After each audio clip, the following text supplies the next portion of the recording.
Welcome to Radioflash, Armada's dedicated electromagnetic spectrum defence and security podcast with your host Tom Withington at the controls. The US government is close to reopening for business. The government had shut down on 1st of October after Congress failed to pass appropriations legislation for the 2026 financial year. Over 900,000 government employees went on unpaid leave and a further 2 million worked without pay. But as of the 12th of November, the Congressional standoff between Republicans and Democrats seemed to be coming to an end.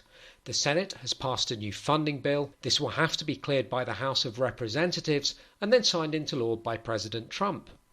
The end of the shutdown will mean that the 2026 National Defence Authorisation Act, also known as the NDAA, which covers defence spending for the 2026 fiscal year, can finally be passed into law.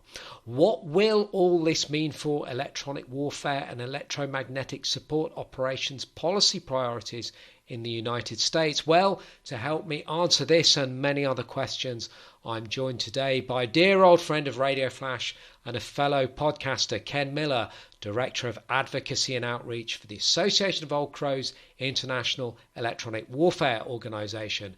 Ken was in fact our guest on episode 17 of Radio Flash last December, and he joins us today from Lancaster City in Pennsylvania. Ken, it's good to have you back. Welcome to Radio Flash.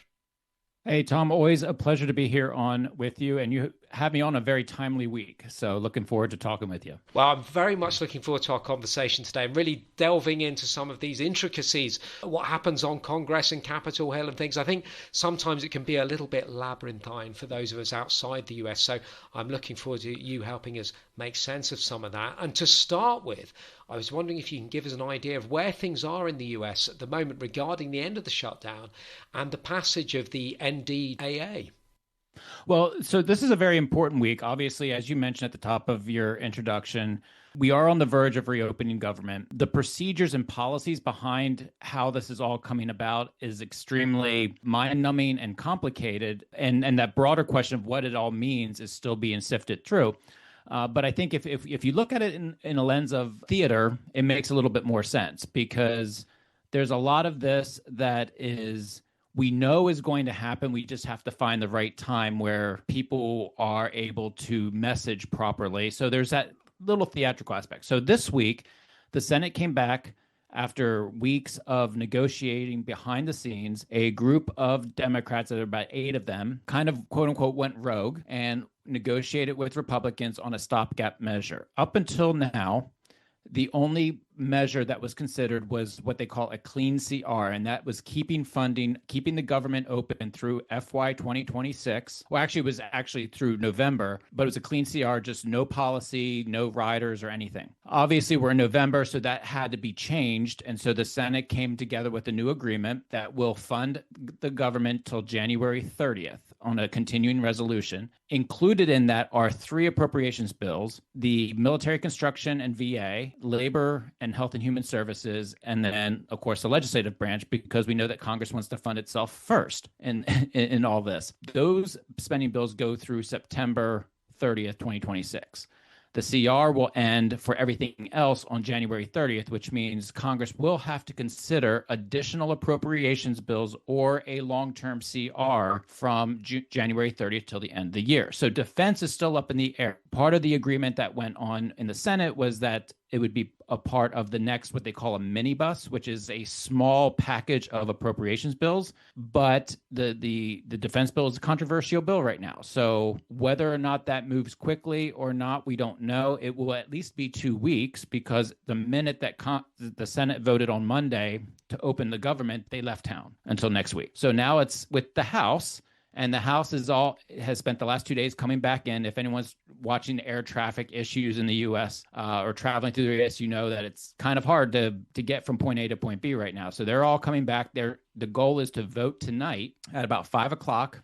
Tonight being Wednesday, November 12th. They'll be voting at 5 o'clock tonight on this package. Republicans have a 2-vote majority, so they can't lose anybody unless they pick up some Democrat votes, but there's an uncertainty about how many Republicans will peel off and how many Democrats will join. So the expectation is that this stopgap will pass, but there is still that level of uncertainty as both parties try to navigate the messaging as to who wins and who loses.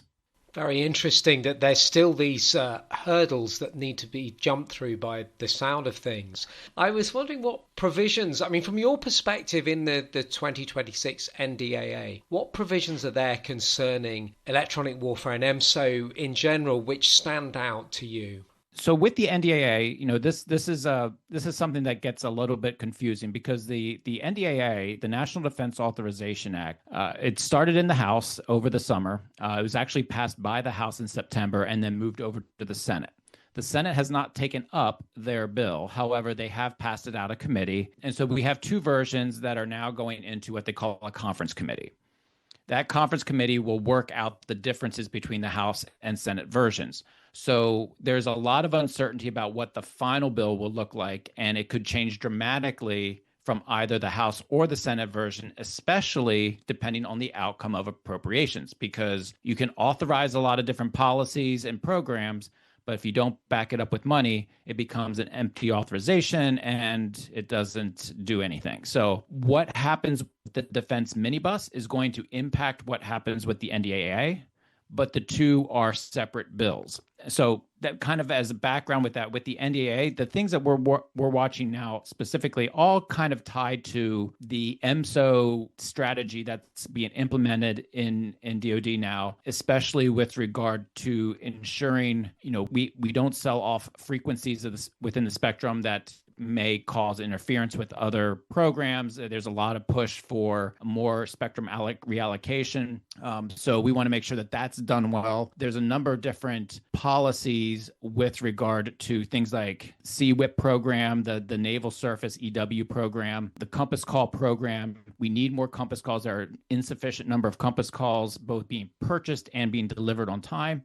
So we need that to be addressed. And then as well as looking at how we can improve leadership and overall oversight between the joint staff, the joint force, those who fight the wars, and the services that are responsible for man training and equipping. So anything that has to do with training for EW and EMSO is going to be flagged for us in terms of something that's very important because the services have to train based on the requirements set forth within the COCOMs, the command. So all those provisions, we're watching training, leadership, key programs like Compass Call and CWIP. And then the other thing that we're going to be watching is the new defense acquisition reform proposal put forth by the Department of War, Secretary Hegseth this week. That may also be included in any NDAA moving forward. There's a lot of areas that are being focused on in the draft legislation. But with that in mind, what particular EW areas and issues would you like to have seen addressed in the draft legislation or perhaps addressed in more detail?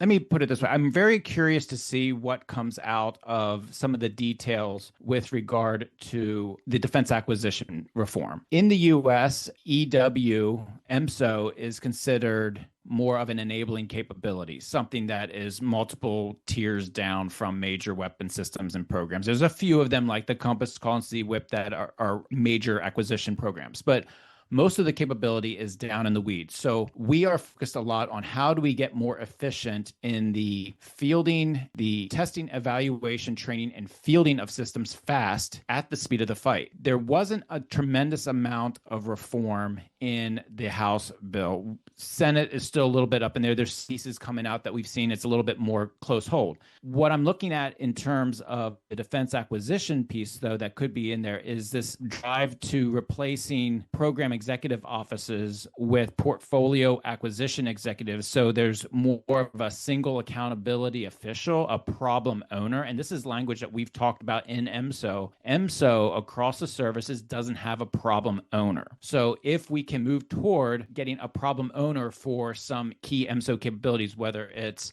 drone unmanned systems, whether it's advanced radar, whether it's, next generation jamming capabilities. If we can get program acquisition executives who are problem owners and serving for a longer time in those roles where they're not rotating out every 2 years, that could be a huge boost to EMSO, because we have that person in place that can see through the program over several years and also be in a position to mitigate more risk, take more risk and mitigate that risk to get that into the field faster. So some of those changes are where I think we need to go better. The other provision that we are looking into and making sure is development within the service schools and academies for curricula that's related to EMSO. Here at AOC, we believe that everybody who enters the military, whether you're enlisted, going through basic training right away, you should have a background in basic and fundamental EMSO, because whether you're infantry, maintenance, anything, you are going to be working in the spectrum. That is where the next fight is. And so any provision that kind of ties that understanding together is important. The last thing that we want to actually look into the bill, and this is going to be a topic of when the AOC has its annual symposium in December next month in National Harbor, Maryland, across the river from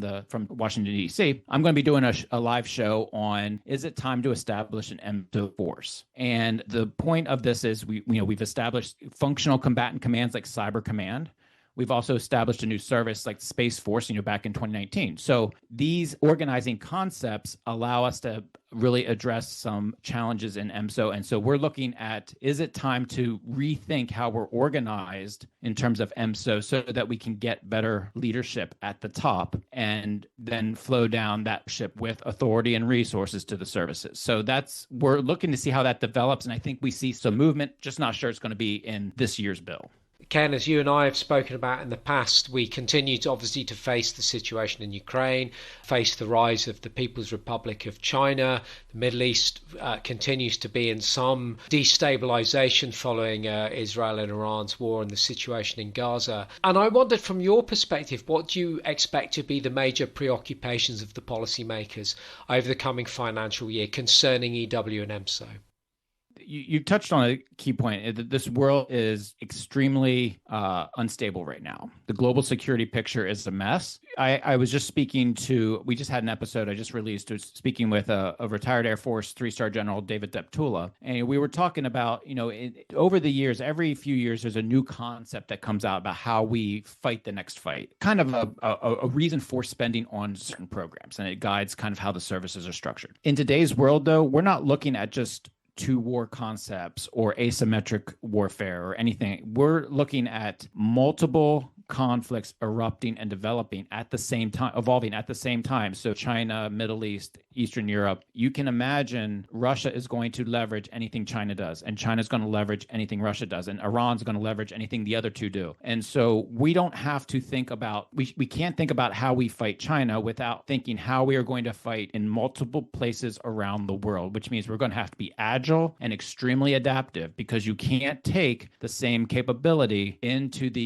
Eastern Europe and have it as effective as taking it into the littorals of the South China Sea. So our capabilities have to be adaptive. This is one of the things that I think is extremely interesting when you look at the growth of cognitive EMSO, AI, drone technology. There's a place for all of that, and it's going to be critical for us in terms of our ability to reprogram, to have that automated ability to go into a threat area, understand what the picture we're seeing, get it back to the warfighter, and successfully execute. We are not there yet. We are losing that advantage, especially in the South China Sea against China.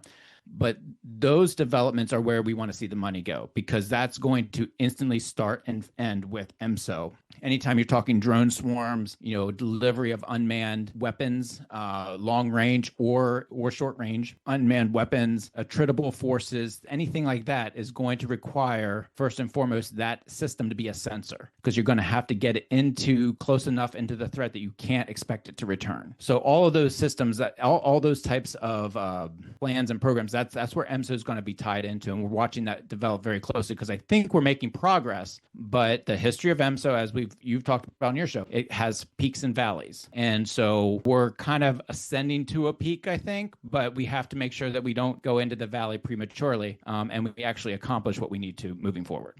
Ken, it's always illuminating talking to you. I always learn so much more than I knew at the start of the recording. So it's greatly appreciated. It's been an absolute joy having you on the podcast as always. And thank you very much for your valuable insight. I really enjoy talking to you. And, honestly, like if any of your listeners want to learn more a little bit about kind of what's happening on the inside, feel free to reach out to AOC. Well, Ken, listen, thank you once again. And I'm glad you name-checked the association there. I was going to say to our listeners, if you wanted to, of course, learn more about the Association of Old Crows, which Ken and I are both very proud members of, please do visit their website at www.crows.org. When you visit that website, you will also see there's all the paperwork and necessary bits and bobs to enable you to also become a crow. And please do check out Ken's podcast, From the Crow's Nest, which you can find on all major streaming platforms. And don't forget, finally, there's more defence and news and analysis at armadainternational.com. But for now, sadly, that's all we've got time for. Thank you very much for listening.